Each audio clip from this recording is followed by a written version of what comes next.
So, hello everyone, welcome back to our channel. आज से हम लोग एक नया सीरीज़ स्टार्ट करने वाले हैं जिसमें आपको इकोनॉमिक्स का जो मॉडल टेस्ट पेपर मिला है उसका हम लोग सॉल्यूशन दे रहे हैं। सॉल्यूशन के साथ साथ में आपका जो पीडीएफ हिंदी में मिला है आपको जैक बोर्ड की तरफ से, उसको हम लोग जो है वो इंग्लिश में कन्वर्ट करके देंगे। इस कन्वर्टेड पीडीएफ को डाउनलोड करने के लिए आप सभी जो है वो हमारे टेलीग्राम चैनल से जो है वो जुड़ जाइए, जिसका लिंक जो है वो आपको डिस्क्रिप्शन बॉक्स में मिलेगा। ओके, तो आज का क्लास हम लोग स्टार्ट करते हैं और आप सभी लोगों का रिएक्शन जो है वो मैं जानना चाहूँगी कि आप लोगों को ये जो कन्वर्टेड वीडियो है वो कैसा लगा। तो प्लीज़ आप लोग सभी अपना जो भी कमेंट है प्लीज़ कमेंट बॉक्स में उसको मेंशन कर दीजिएगा।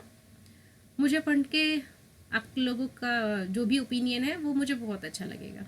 ओके, तो हम लोग क्वेश्चन नंबर 1 से स्टार्ट करते हैं।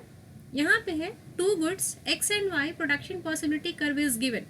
हिंदी में आपका दिया हुआ है, इसलिए मैं इसको इंग्लिश में ही कोशिश करूँगी कि ज़्यादातर करूँ, क्योंकि हिंदी में तो सभी को दिख ही रहा है कि है पढ़ना। हिंदी मेरे ख्याल से जैक बोर्ड से तो सभी को आता ही होगा, है ना। तो हिंदी में आप खुद पढ़ लीजिएगा, मैं इंग्लिश में इसको करके आगे बढ़ूंगी। ओके, क्वेश्चन नंबर फर्स्ट में है two goods x and y production possibility curve is given. यहाँ पे एक टेबल दिया हुआ है जिसमें गुड एक्स और गुड वाई का जो है वो प्रोडक्शन पॉसिबिलिटी के लिए अलग अलग जो है वो यूनिट्स जो है वो दिए हुए हैं। हमसे बस पूछा गया है then shape of PPC curve will look like.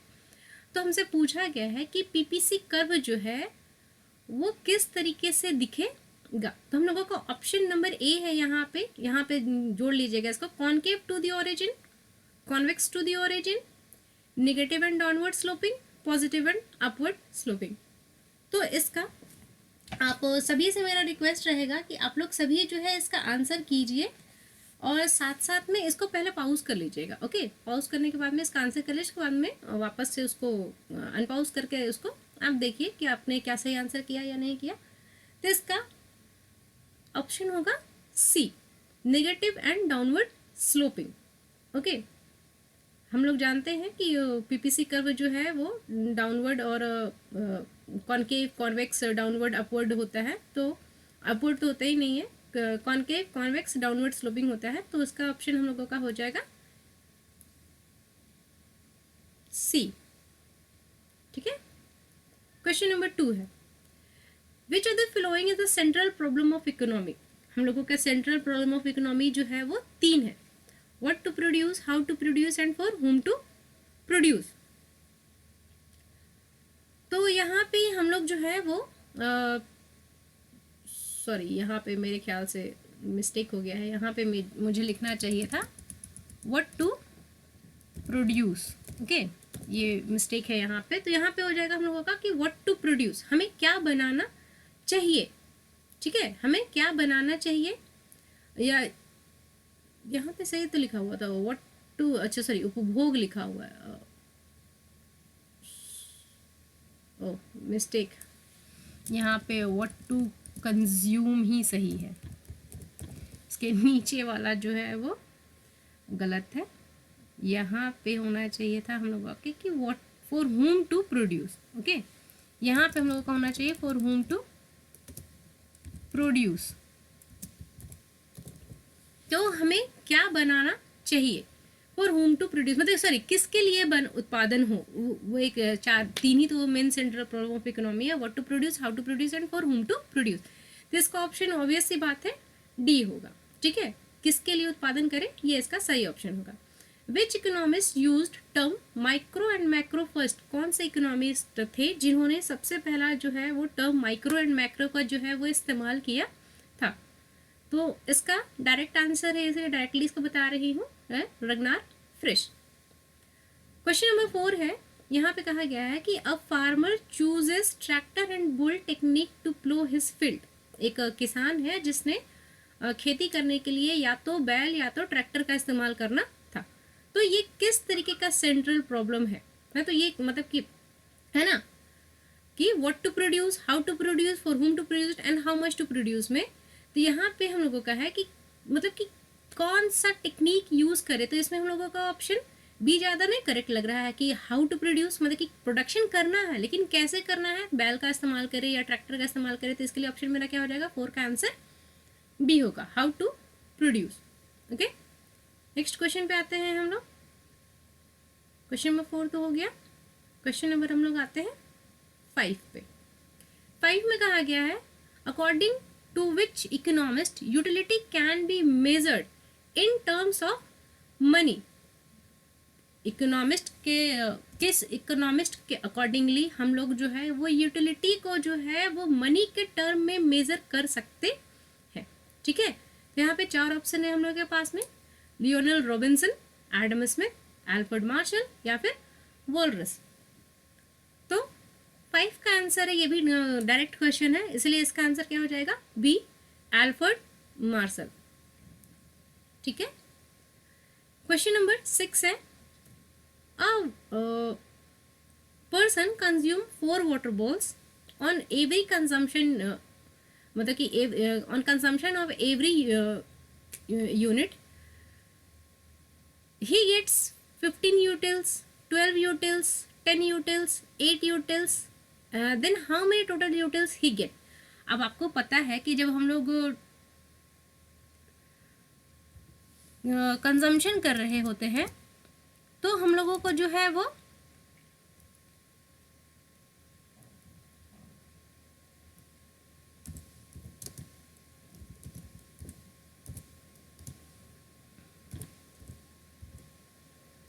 जब जब वो नया कंज्यूम किया है तो उसको यूटिल्स मिले। अब टोटल यूटिलिटी अगर हमको गिनना होता है तो हम लोग क्या करते हैं, वहाँ पे सारी यूटिलिटीज को हम लोग जो है वो क्या करेंगे, ऐड कर देंगे। तो अगर सभी को ऐड करेंगे तो क्या आंसर आ जाएगा, सभी को जोड़ दीजिए, 15, 10, 8, सभी को जोड़ेंगे तो आंसर मेरा कितना आ जाएगा, 45।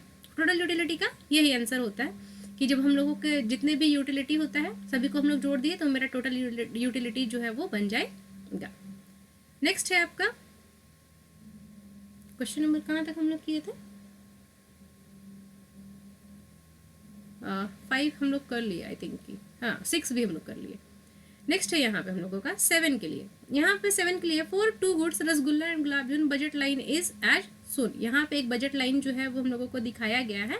देखिए यहाँ पे बजट लाइन को अच्छे से देख लीजिए, एक तरफ में गुलाब जामुन है, एक तरफ में हम लोगों का क्या है, रसगुल्ला है। तो हम लोगों को क्या करना है, बताना है the price of 2 goods.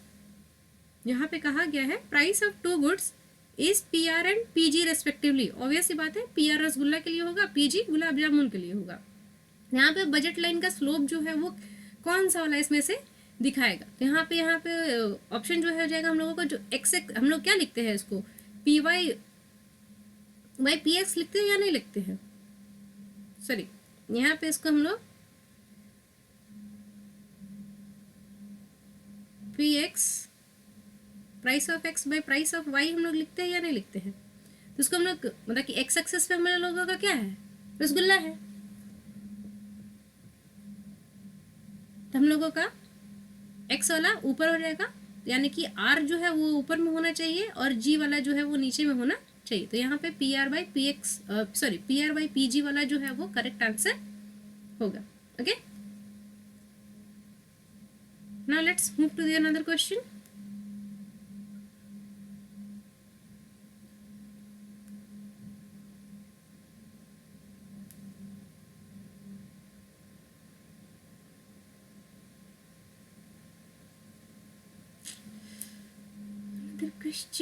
Question number 8।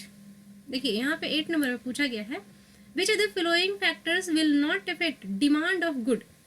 मतलब कि यहाँ पे पूछा गया है कि कौन सा फैक्टर है वो हम लोगों का डिमांड को अफेक्ट नहीं करेगा।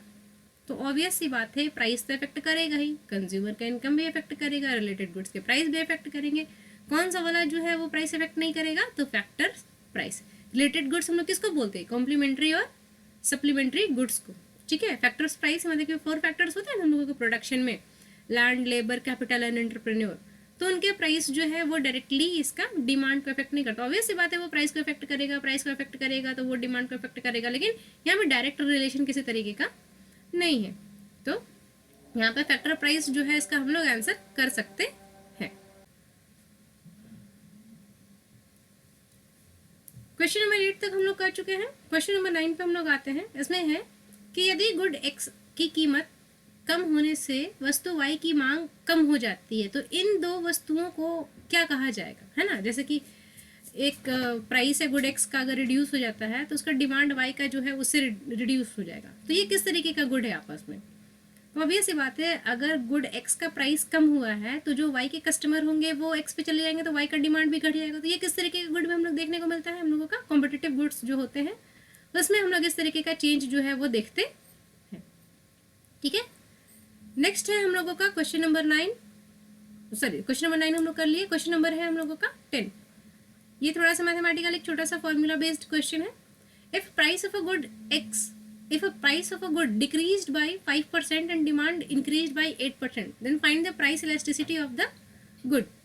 अगर एक किसी सामान का प्राइस जो है वो 5% से घटता है, उसका डिमांड जो है वो 8% से इंक्रीज हो जाता है। अगर इलास्टिसिटी ऑफ प्राइस इसका जो है वो हम लोगों को निकालना होगा तो हम लोग क्या करेंगे, delta Q by delta P हम लोग कर सकते हैं इसको, यानी कि change in quantity by change in price. Quantity कितना परसेंट से चेंज हो रहा है, 8% से। प्राइस कितना से चेंज हो रहा है, 5% से। यहाँ पे परसेंट से परसेंट कट हो गया, बच गया 8/5। तो 8/5 को हम लोग सॉल्व करें तो आंसर कितना आ जाएगा मेरा 1.6। तो इसका 1.6 यानी कि क्वेश्चन नंबर 10 का आंसर जो है वो हम लोगों का ए होगा। ठीक है, आई होप कि ये क्लियर होगा आप लोगों के लिए। अब आते हैं हम लोग नेक्स्ट क्वेश्चन पे। क्वेश्चन नंबर 11 में है कि विच of the following goods demand will B elastic. हम लोगों से पूछा गया है कि कौन सा गुड का डिमांड जो है वो इलास्टिक होगा। मतलब कुछ चीज़ें ऐसी जैसे अभी हम लोगों ने ये क्वेश्चन देखा ना कि इसका प्राइस डिक्रीज हुआ तो उसका डिमांड जो है वो इंक्रीज कर गया, तो ये क्या हो गया, इलास्टिक हो गया। इसी तरीके का कौन सा सामान जो है इसका डिमांड जो है वो इलास्टिक होगा। तो यहाँ पे अगर डायरेक्ट मैं कह सकूँ कह दूँ तो रेफ्रिजरेटर जो है वो मेरा इलास्टिक होगा। क्यों, क्योंकि लाइफ सेविंग ड्रग है, इसका प्राइस घटे या बढ़े हम लोगों को क्या उससे फ़र्क पड़ता है, नहीं। मैच स्टिक, उससे कोई फ़र्क पड़ता है उसका दाम घटने या बढ़ने से, नहीं। सॉल्ट का दाम घटने या बढ़ने से कोई किसी तरीके का फ़र्क पड़ता है, नहीं। तो रेफ्रिजरेटर ही है जिसका दाम घटने या बढ़ने से उसके डिमांड पे जो है वो इफेक्ट हम लोगों को देखने को मिलेगा। क्वेश्चन नंबर 12 के लिए जो है हम लोगों को एक ग्राफ दिया हुआ होगा। जैसे यहाँ पे हम लोग आ जाते हैं, क्वेश्चन नंबर 12 के लिए कहा गया है कि in the following graph on demand line A B point G elasticity will be. जैसे कि एक ग्राफ हम लोगों को दिया हुआ है, इस पेज के ना एंड में दिया हुआ है, यहाँ पे ग्राफ साथ साथ में नहीं है, ग्राफ जो है वो अलग से दे रखा है। हाँ आ गया ग्राफ हम लोगों का। देखिए यहाँ पे है एक ये ग्राफ दिया हुआ है। इस ग्राफ पे हम लोग अगर बात करें तो अगर आपको बताना है सिर्फ ग्राफ को देख के कि इलास्टिसिटी इसमें हाई है या लो है, तो आप क्या कीजिए कि ग्राफ का ये जो बजट लाइन है इसको आप क्या कीजिए 2 पॉइंट में इक्वली बांट दीजिए। यह जो मिड का पॉइंट होता है ये E=1 होता है यहाँ पे, इससे नीचे जो होता है वो 0 के इक्वल होते जाता है, यानी कि यहाँ पे जो है वो मेरा लगभग 1 से कम रहेगा और 0 के आसपास जो है वो जाता रहेगा। और इधर वाला मेरा जो है वो क्या हो जाएगा, वो 1 से बड़ा हो जाएगा और E तक जाएगा। सॉरी यहाँ पे मेरा ये इधर होना चाहिए था, 0 से मेरा 1 तक होना चाहिए। ये वाला साइन मुझे शुरू से आज तक परेशान करता है, कोई बात नहीं अभी क्लियर है। यहाँ पे 1 से जो है इलास्टिसिटी जो है वो ज़्यादा रहेगा, यहाँ पे इलास्टिसिटी जो है वो मेरा 1 से कम रहेगा, यानी कि मैक्सिमम 1 रहेगा, 1 से नीचे हो सकता है। तो यहाँ पे =1 है। अब बताइए कि आपका पॉइंट कहाँ पे है, जी इधर से इधर है, यानी कि यहाँ पे 1 से जो है वो ज़्यादा रहेगा। ठीक है, यहाँ पे से हम लोगों ने आंसर ले लिया कि ई जो है वो 1 से ज़्यादा है। चलिए हम लोग वापस चलते हैं अपने क्वेश्चन की तरफ।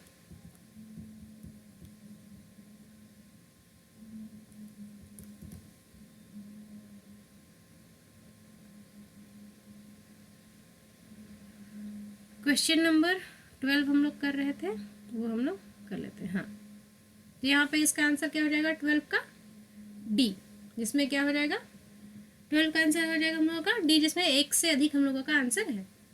क्वेश्चन नंबर 13 कहा गया है in which type of goods consumer demand increases with increase in price. यहाँ पे कहा गया है कि कंज्यूमर का डिमांड जो है वो इंक्रीज करेगा उसके प्राइस के साथ में। तो ये किस तरीके के गुड में हम लोग देखने को मिल सकता है कि कंज्यूमर का डिमांड जो है घटने के बजाय उसका प्राइस में उल्टा उसका क्या कर रहा है कि इंक्रीमेंट कर रहा है, प्राइस उसका सॉरी कि क्या था, in which type of goods consumer demand increases with increase in price. हाँ, प्राइस इंक्रीज हो रहा है फिर भी उसका डिमांड जो है वो इंक्रीज हो रहा है, तो ये एक्सेप्शन टू द लॉ है। तो यहाँ पे इसका 13 का आंसर मेरा क्या हो जाएगा, डी, यानी कि गिवन गुड्स। गिवन गुड्स वैसे होते हैं जिसका प्राइस घटने से भी हम लोगों का क्या होता है कि ये डिमांड उसका इंक्रीज होते रहता है, ये exception to the law of demand में से एक है। ठीक है, क्वेश्चन नंबर 14 है, if a consumer spend a large portion of his income on a good then what will be its demand. अगर कंज्यूमर जो है स्पेंड करता है अपने इनकम का एक बड़ा सा पोर्शन, तो उसका डिमांड उस गुड के लिए कैसा रहेगा, in elastic, fully in elastic या रिलेटिवली इलास्टिक।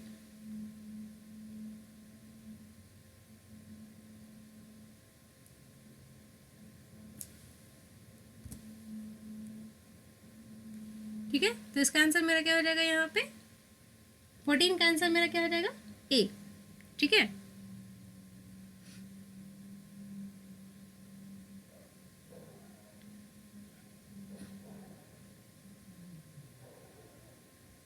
नेक्स्ट आते हैं हम लोग 15 पे। 15 का है यहाँ पे, how average fixed cost look like. Average fixed cost जो है वो कैसा दिखता है।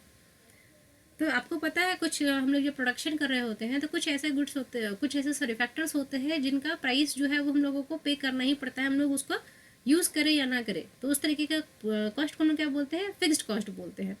तो उसका जो शेप होता है वो कैसा होता है, तो इसका ऑप्शन जो है वो कैसा रहेगा हम लोगों का, negatively downward sloping straight line, या पॉजिटिवली स्लोपिंग स्ट्रेट लाइन, या फिर रेक्टेंगुलर हाइपरबोला, या फिर राउंड।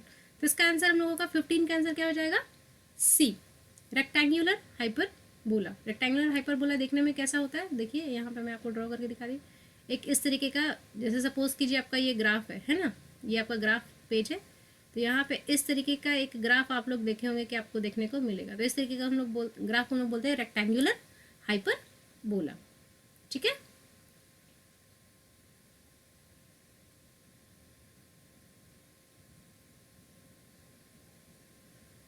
नेक्स्ट हम लोगों का है average production of variable factor increases when. हम लोगों का एवरेज प्रोडक्शन जो है वो इंक्रीज कब होगा, जब हम लोगों का वेरिएबल फैक्टर जो है, average production of variable factor increases when, हम लोगों का एवरेज प्रोडक्शन वेरिएबल फैक्टर्स में इंक्रीज करने से क्या होगा। तो यहाँ पे 16 का यहाँ पे है, marginal production more than the average production, marginal production is less than the average production, marginal production equal to the average production, और मार्जिनल प्रोडक्शन इज 0। तो 16 का आंसर यहाँ पे क्या हो जाएगा, A, marginal production more than the average production. ठीक है, एवरेज प्रोडक्शन हम लोगों का कब इंक्रीज करेगा, जब हम लोगों का वेरिएबल फैक्टर्स हम लोगों का जो है वो इंक्रीज कर रहा है ज़्यादा, किससे, मार्जिनल प्रोडक्शन, मतलब कि एवरेज प्रोडक्शन जो है वो इंक्रीज कब करेगा, जब हम लोगों का मार्जिनल प्रोडक्शन जो है वो ज़्यादा रहेगा एवरेज प्रोडक्शन से।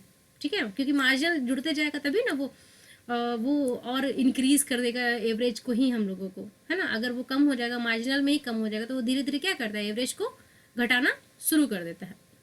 नेक्स्ट पेज में आ गए क्या, नहीं अभी वापस से चलते हैं, एक क्वेश्चन और है हम लोगों का।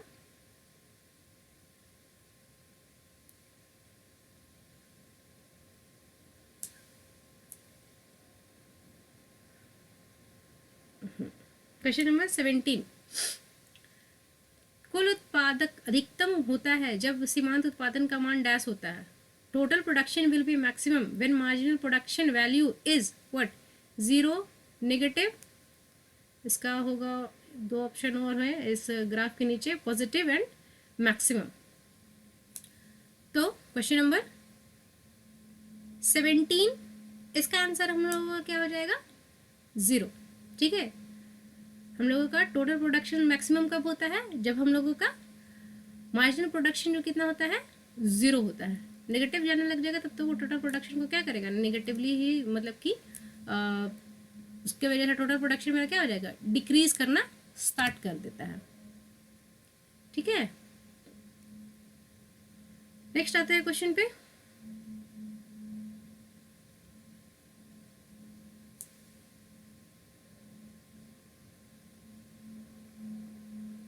सत्रह तक हम लोग कर चुके हैं, 18 यहाँ पे होगा, 18 से हम लोग यहाँ से शुरू कर। देखिए question number 18, if total production is TP and variable factor quantity is Q then average production formula will be. तो यहाँ पे पूछा गया है कि एवरेज का फॉर्मूला क्या होगा। तो हम लोग जानते हैं कि एवरेज का फॉर्मूला क्या होता है, TP by T Q. Total production, अगर किसी भी चीज़ का एवरेज निकालना होगा तो यहाँ पे बस क्वेश्चन फॉर्मूला बेस्ड है, इसलिए डायरेक्ट इसका आंसर यहाँ पे कर सकते हैं हम लोग TP by T Q. TP by T Q एक कोई गलत, ये फॉर्मूला ही नहीं होता, ये गलत है। Delta TP by T Q होता है, लेकिन यहाँ पे हम लोगों का एवरेज का यहाँ पे नहीं कर सकते उसको। टीपी बाई क्यू यहाँ पे मार्जिनल या फिर नहीं, मार्जिनल का भी, ये भी फॉर्मूला गलत ही है। नेक्स्ट 19 नंबर है, इसी से रिलेटेड है। If total production TP and variable factor is Q when marginal production formula will be. तो यहाँ पे मार्जिनल क्या हो जाएगा, जैसे यहाँ पे डेल्टा ये जो लगा हुआ है ना, ये जो ट्रायंगल जैसा जो शेप बना हुआ है इसका डेल्टा, तो जो हम लोगों को मार्जिनल पता करना होता है तो हम लोग क्या करते हैं, डेल्टा का इस्तेमाल करते हैं। तो यहाँ पे change in total production by change in quantity, यहाँ पे हम लोग इसको कह सकते हैं। क्वेश्चन इसका ऑप्शन क्या हो जाएगा मेरा, 19 का बी रहेगा। ठीक है, 20 का बात करें तो when average cost is less than marginal cost then average cost क्या होगा, इंक्रीज, डिक्रीज, रिमेन फिक्स्ड और मिनिमम। जब हम लोगों का एवरेज कॉस्ट जो है वो मार्जिनल कॉस्ट से कम रहता है तो एवरेज कॉस्ट क्या होता है हम लोगों का, 20 का ऑप्शन क्या होगा, ए, हम लोगों का इंक्रीज होगा। क्योंकि मार्जिनल कॉस्ट ज़्यादा है, यानी कि वो और जुड़ते जाएगा और एवरेज कॉस्ट को क्या करेगा, इंक्रीज करते ही जाएगा। ठीक है,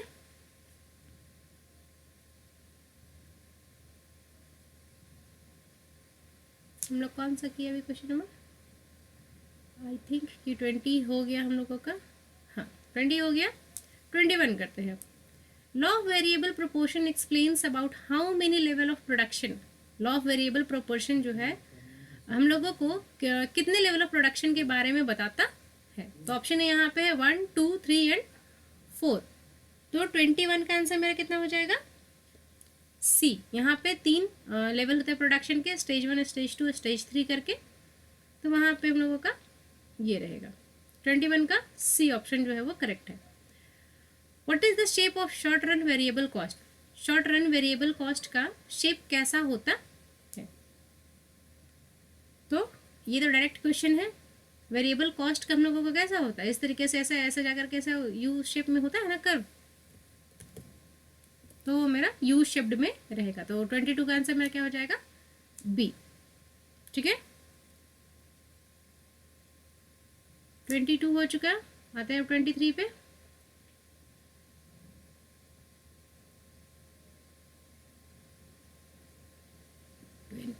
थ्री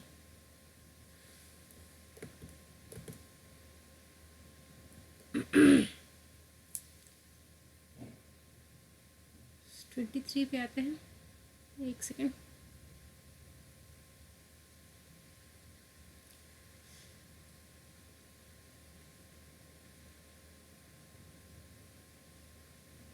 अच्छा, ये शायद स्पेस नहीं होने की वजह से ये टेढ़ा मेढ़ा लिखा ही है मैंने, मैं सोच रही थी कुछ गड़बड़ कर दिया मैंने अभी क्या। अच्छा कोई बात नहीं।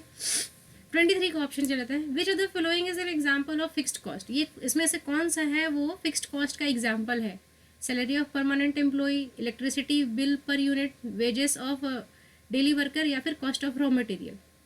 तो इसका आंसर क्या हो जाएगा, तो सैलरी ऑफ परमानेंट एम्प्लॉय। मतलब फिक्स्ड कॉस्ट वैसे कॉस्ट, जैसे मैंने अभी कहा था कि फिक्स्ड कॉस्ट वैसे कॉस्ट जिसको आप लोग कम नहीं कर सकते। तो जो परमानेंट एम्प्लॉयज़ होते हैं उसका सैलरी आप क्या कट कर सकते हैं, उसको आप कह सकते हैं कि नहीं इस महीने ना हम लोगों का यूनिट थोड़ा सा कम प्रोड्यूस हुआ है इसलिए हम आपको इस बार सैलरी कम देंगे, ऐसा नहीं होता। वहाँ आपको ने आपको फिक्स कर दिया कि 10,000 रुपये का सपोज कि जब को हर मंथ देना है तो उसको हर मंथ देना पड़ेगा। प्रोडक्शन से उसका कोई लेना देना नहीं होता है। 23 हो गया, आते हैं हम लोग 24 पर। 24 का कहा गया है, average cost and marginal cost will be equal when average cost average cost और मार्जिनल कॉस्ट इक्वल कब होगा? जब एवरेज कॉस्ट क्या रहेगा? इंक्रीजिंग, डिक्रीजिंग, मैक्सिमम और मिनिमम। एवरेज कॉस्ट जब सबसे ज़्यादा मतलब कि रहेगा कब? एवरेज कॉस्ट एवरेज कॉस्ट और मार्जिनल कॉस्ट इक्वल कब रहेगा? सिंपल से शब्दों में बात ये, जब एवरेज कॉस्ट क्या रहेगा हम लोगों का? इंक्रीजिंग, डिक्रीजिंग, मैक्सिमम और मिनिमम। तो 24 का आंसर क्या हो जाएगा हम लोगों का? डी, मिनिमम, है ना। यहाँ पे मेरा एवरेज कॉस्ट वहाँ पे सबसे कम होगा जहाँ पे मेरा मार्जिनल कॉस्ट और एवरेज कॉस्ट इक्वल कब होगा? जब एवरेज कॉस्ट मेरा मिनिमम होगा। इसका कर्व अगर आप लोग देखे होंगे तो आप लोगों को याद होगा, इस तरीके से कर्व बनाते हैं हम। ये मेरा कर्व हो गया, ये अगर MC है और ये मेरा AC है, तो जहाँ पे उसको यहाँ पे जहाँ पे ये कट करता है ना इसको, वहाँ पे एवरेज कॉस्ट मेरा जो है वो क्या आता है? मिनिमम रहता है। अगर इस पॉइंट पे कट किया तो यहाँ पे मेरा एवरेज कॉस्ट जो है वो सबसे कम रहता है। एवरेज कॉस्ट पहले बनाइए और उसके बाद में मार्जिनल कॉस्ट, ये इसके बाद में इसको बना दीजिए, ठीक है। ये सपोज कीजिए MC है, ये आपका AC है, तो जहाँ पे ये कट करेगा एवरेज कॉस्ट को, एवरेज कॉस्ट मतलब कि मार्जिनल कॉस्ट होता ही है, पहले इधर से जाता है, फिर डिक्रीज करता है, फिर इंक्रीजिंग होते हुए एवरेज कॉस्ट को काट करके चला जाता है। तो यहाँ पे एवरेज कॉस्ट जो आपका क्या रहेगा? मिनिमम रहेगा। इसके बाद में एवरेज कॉस्ट भी मार्जिनल कॉस्ट के साथ साथ में आगे बढ़ते चला जाता है, ठीक है। ये हो गया आपका ग्राफ से क्वेश्चन एक। तो इसलिए हर पॉइंट को पढ़ना इम्पॉर्टेंट है। ग्राफ को भी स्टडी करने, अगर आप ग्राफ को भी अगर आप माइंड में रखने सीख लिए तो समझ लीजिए कि वैसे तो इकोनॉमिक्स में मैं मानती हूँ कि ग्राफ इम्पॉर्टेंट होता है। ग्राफ अगर आपने पढ़ लिया तो आपका इकोनॉमिक्स हो गया। 24 का ऑप्शन क्या था? डी, ठीक है। 25, revenue received by producer on sale of each unit will be called as. Revenue जो रिसीव करता है प्रोड्यूसर हर यूनिट के बेचने से, तो उसको हम लोग क्या कहते हैं? Total revenue, marginal revenue, average revenue और एवरेज कॉस्ट। तो ऑब्वियस सी बात है, आ रहा है तब तो रेवेन्यू ही होगा, कॉस्ट नहीं होगा। तो टोटल, मार्जिनल या फिर एवरेज। तो 25 का आंसर क्या हो जाएगा हम लोगों का? टोटल रेवेन्यू, ठीक है।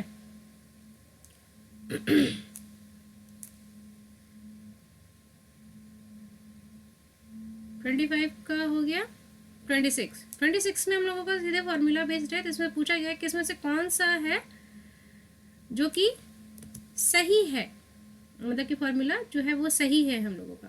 तो यहाँ पे TFC is equal to TC plus TVC, तो ये तो होता नहीं है। TVC is equal to TFC plus TC, ये भी नहीं होता है। Total cost is equal to TFC minus TVC, ये भी नहीं होता है। तो total fixed cost is equal to what? Total cost minus TVC। ये ऑप्शन डी जो है वो आपका करेक्ट होगा, ठीक है। 26 का आंसर डी। अपना पेज खराब करके जाने वाली है मुझे ऐसा लग रहा है, ना मेहनत से बनाया है।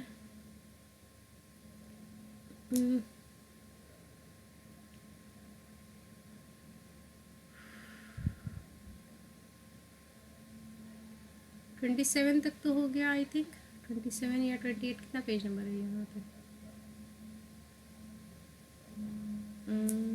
26 तक हो गया था। 27 से अब हम लोग कंटिन्यू करेंगे।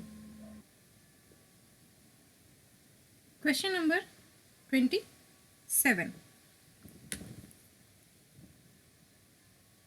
क्वेश्चन 27 का है कि इफ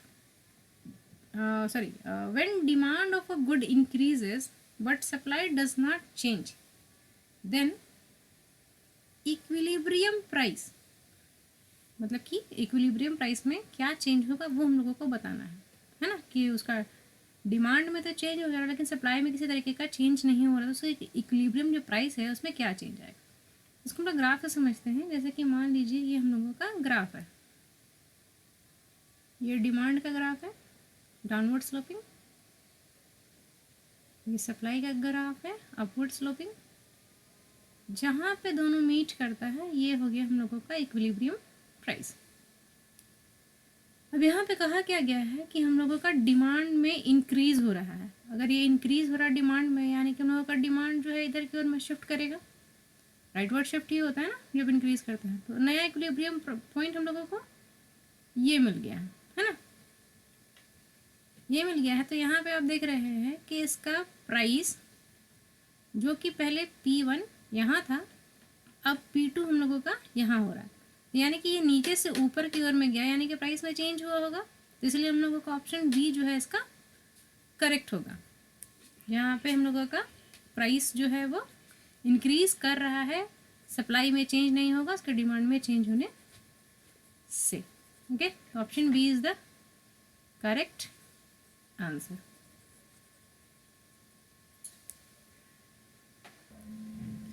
ट्वेंटी एट में है, यदि किसी वस्तु की मांग if demand D of goods and supply S, then equilibrium price will be. यदि किसी वस्तु की मांग डी तथा पूर्ति एस हो तो बाजार संतुलन की शर्त क्या होगी? तो मार्केट इक्विलिब्रियम का रूल क्या हो जाएगा? तो इसका सीधे सीधे आंसर क्या कह सकते हैं हम लोग, D is equal to S. Equilibrium अभी ना मैंने यहाँ पे एक ग्राफ बना के दिखाया, जहाँ पे इक्विलिब्रियम कहाँ पे था, जहाँ पे demand is equal to supply हो रहा था ना, जहाँ पे डिमांड जो है वो हम लोगों का इस तरीके वाला डिमांड और सप्लाई जो है वो आपस में क्या कर रहे थे, मीट कर रहे थे। तो ये क्या हो जाएगा, क्या मेरा इक्विलिब्रियम का पॉइंट हो जाएगा। तो D is equal to S जहाँ पे हो जाएगा वो मेरा इक्विलिब्रियम प्राइस जो है वो हो जाएगा, या फिर इक्विलिब्रियम हो जाएगा मार्केट का। ठीक है, नेक्स्ट आगे बढ़ते हैं। 28 हो गया, आते हैं 29 पे। 29 का है, minimum support value will be dash to the market value. Minimum जो सपोर्ट वैल्यू होता है वो मार्केट वैल्यू के बराबर होता है, उससे कम होता है, या उससे ज़्यादा होता है। तो 29 का अगर हम लोग को कहें तो ऑप्शन इसका क्या हो जाएगा, मिनिमम सपोर्ट वैल्यू क्या होता है, मोर देन द मार्केट वैल्यू। ठीक है, 30 का, निम्नलिखित में से विच of the following depict the supply function. इसमें से कौन सा जो है वो सप्लाई के फंक्शन को दिखाता है? तो सप्लाई में हम लोग क्या करते हैं, ऐसे supply is equal to price और supply is equal to quantity और डिमांड है। अब जब यहाँ पे सप्लाई फंक्शन पूछा है तो यहाँ पे तो डिमांड वाला तो आएगा ही नहीं, ऐसे ही इसको आप कट कर सकते हैं देख करके। क्या कभी एस बाई पी वाला कुछ पढ़ा था क्या? ये भी नहीं होगा, यानी कि ऑप्शन ए या बी में से ही कोई ऑप्शन जो है वो होने वाला है। तो हम लोग सप्लाई जो है वो हमेशा किस चीज़ को देख के करते हैं, तो प्राइस को देख के करते हैं। तो 30 का आंसर क्या हो जाएगा, मेरा ए हो जाएगा। तो एग्जाम में ना क्वेश्चन को सॉल्व करने का तरीका होता है कि ऑब्जेक्टिव टाइप में स्पेशली क्या होता है कि आपको ना एलिमिनेट करने आना चाहिए ऑप्शन की, कौन सा ऑप्शन मेरा नहीं होना चाहिए।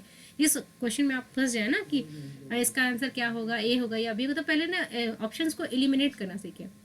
एलिमिनेट कर लेंगे बहुत सारी चीज़ों को तो आप बस 2 चीज़ों में ही रह जाएंगे।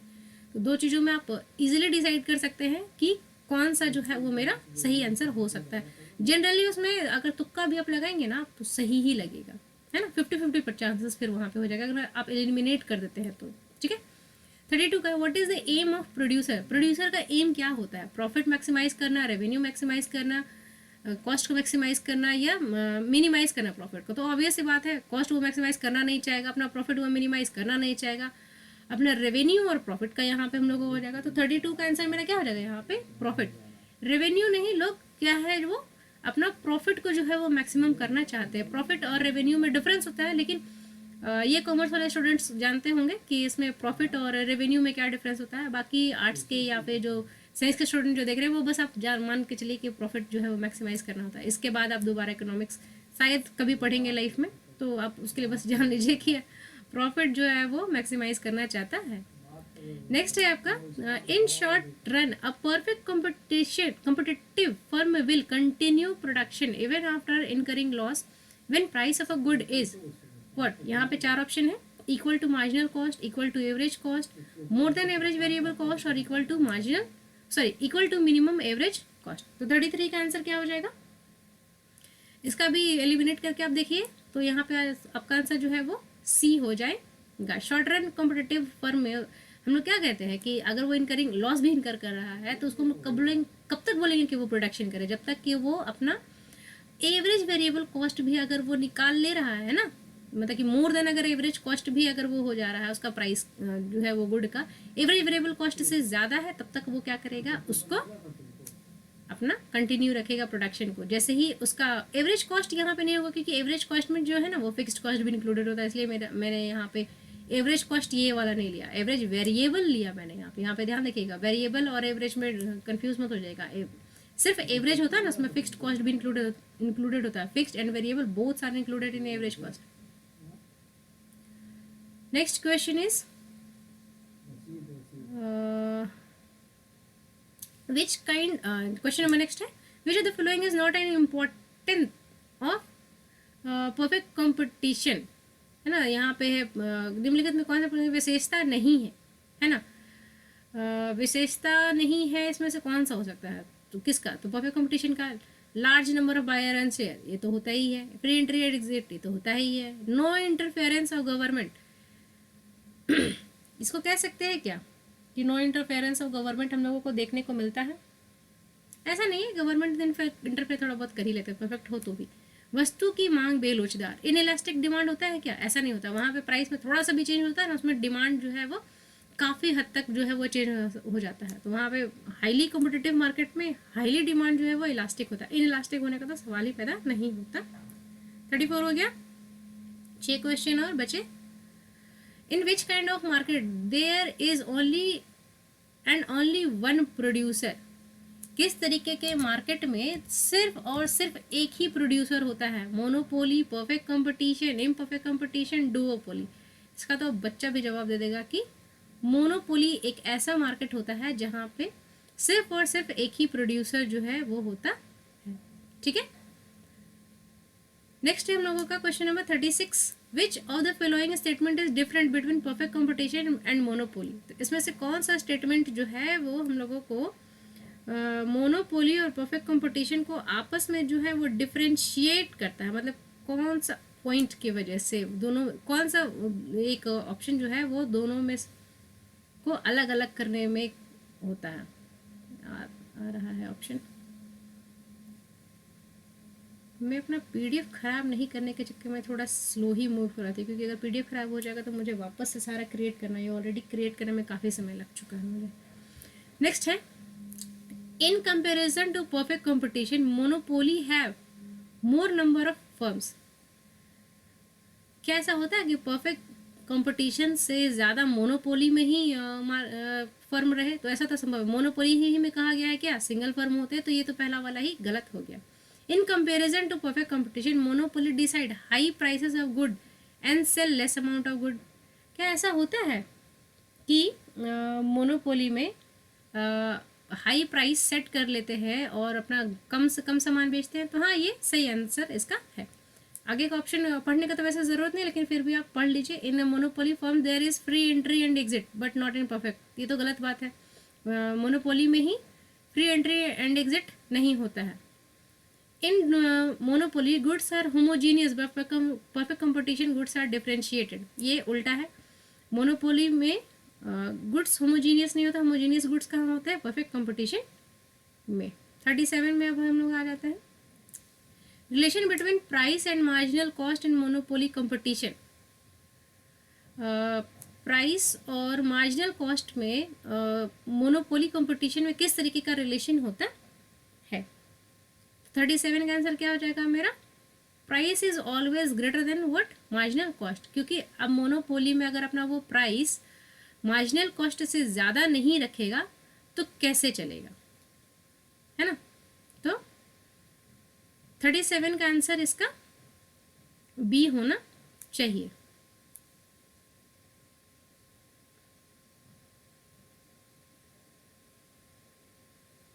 थर्टी 38,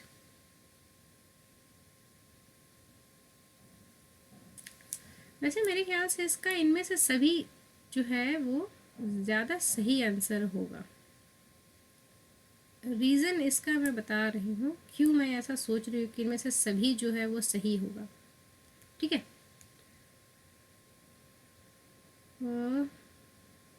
कहाँ गया क्वेश्चन है, आजा वापस।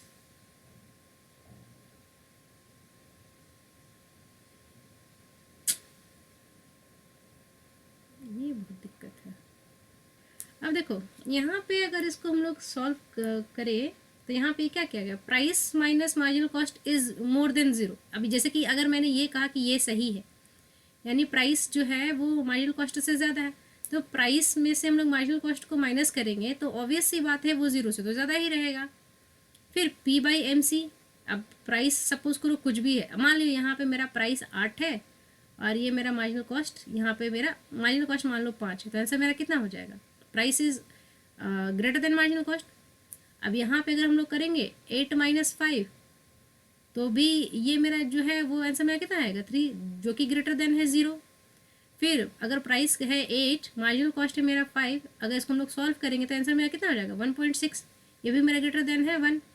तो इनमें से सभी, ये इसका आंसर जो है इनमें से सभी जो है वो करेक्ट आंसर होगा। ठीक है, लॉजिक के साथ में है, मेरे ख्याल से इसका आंसर यही होना चाहिए, इनमें से सभी, ये सभी जो है वो सही आंसर है। ठीक है, नेक्स्ट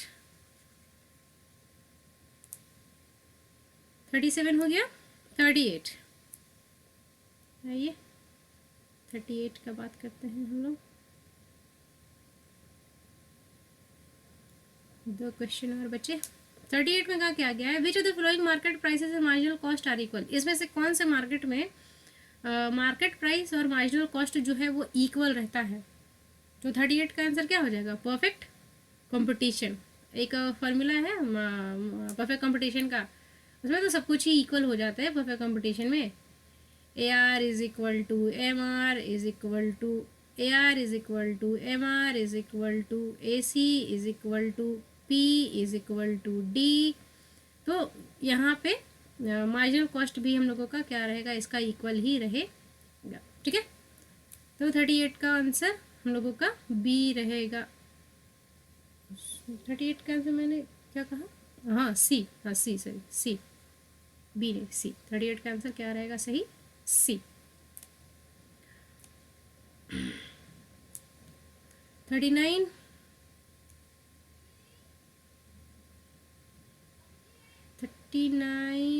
यहाँ पे कहा गया है कि एक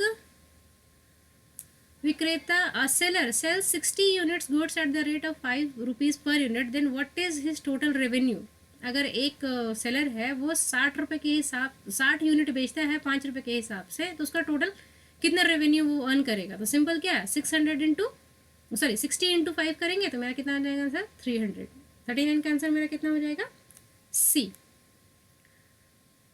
अब हम लोग देखते हैं क्वेश्चन नंबर 40 को। क्वेश्चन नंबर 40 अकॉर्डिंगली ये है, increase in production tax rate supply will be.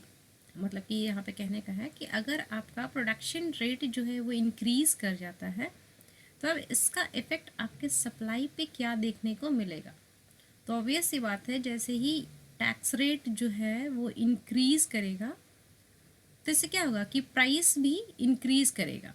मतलब कि सॉरी प्राइस मैं कह रही हूँ, यहाँ पे कॉस्ट भी जो है वो इंक्रीज करेगा। जैसे ही कॉस्ट इंक्रीज करेगा वैसे क्या हो जाएगा कि हम लोगों का सप्लाई जो है वो डिक्रीज करेगा। ओके, तो 40 का आंसर 40 का आंसर जो हो जाएगा हम लोगों का C हो जाएगा। यहाँ पे इंक्रीज नहीं, ये डिक्रीज हो जाएगा, मतलब कि हम लोगों का सप्लाई में कमी आ जाएगा। ओके, अब यहाँ तक तो सही है। कुछ क्वेश्चन मैं एक बार वापस से रिव्यू कर लेती हूँ कि किसका किसका क्या रहा है।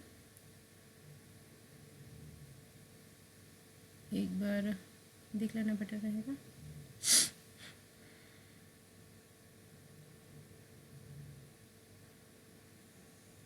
आई थिंक कि मैंने सभी का आंसर जो है वो कर दिया है।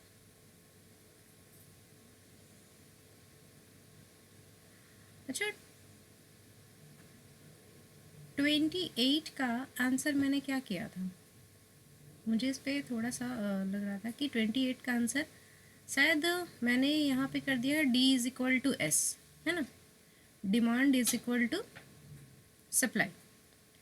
लेकिन इसका यहाँ पे आंसर जो है वो ये भी सही हो सकता है, सही होगा actually, D minus S equal to 0। D minus S equal to zero, यानी कि D is obviously equal to S है। अब D by S is equal to one है, यहाँ पे भी हम लोग क्या कहेंगे, D is equal to S है। तो इनमें से सभी जो है इसका ऑप्शन जो है वो करेक्ट रहेगा। ओके, तो ऑप्शन नंबर 28 का डी जो है वो करेक्ट रहेगा। ओके, एक और क्वेश्चन है जिसको मैं रेक्टिफाई करना चाहूँगी।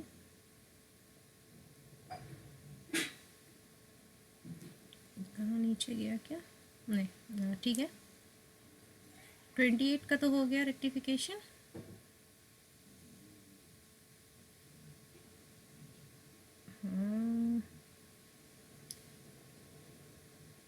नेक्स्ट हम लोगों का एक क्वेश्चन मेरे दिमाग में जैसे किसका कुछ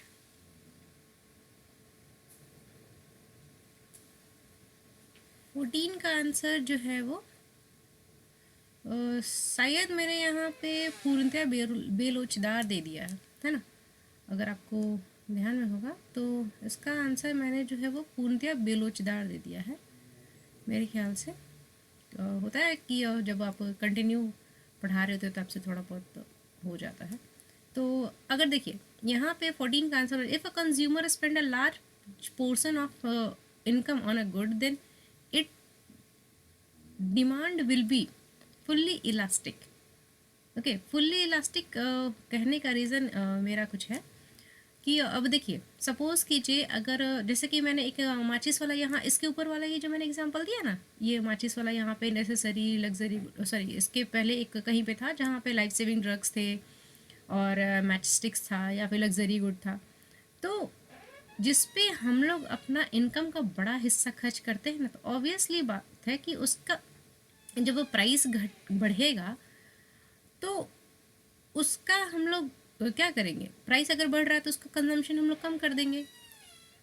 प्राइस इंक्रीज करेगा तो उसका डिमांड क्या हो जाएगा, कम हो जाएगा, क्योंकि वो हमारे दैनिक जीवन में बहुत बड़ा हिस्सा रख रहा है। लेकिन अगर उसी अगर बात करें अगर हम लोग माचिस का, जैसे कि मैच स्टिक है, ठीक है ना, तो अगर ये हम लोगों के इनकम में क्या करता है, बहुत छोटा सा हिस्सा जो है वो होल्ड करता है। अगर इसका प्राइस बहुत ज़्यादा इंक्रीज भी हो जाता है, मान लो 1 रुपये से ये 2 रुपये का भी हो जाएगा, तो क्या इसके प्राइस बढ़ने से क्या हम लोगों को इसका कंजम्पशन पे किसी तरीके का ज़्यादा फ़र्क पड़ेगा? नहीं। तो हम लोग क्या करते हैं ना कि जो चीज़ें हमारे इनकम में बड़ा पोर्शन होल्ड करती हैं वो हमारे लिए क्या होती है, फुल्ली इलास्टिक होती है। यहाँ पे मेरे से मिस्टेक हुआ था, यहाँ पे फुल्ली इन इलास्टिक नहीं, यहाँ पे फुल्ली इलास्टिक होना चाहिए।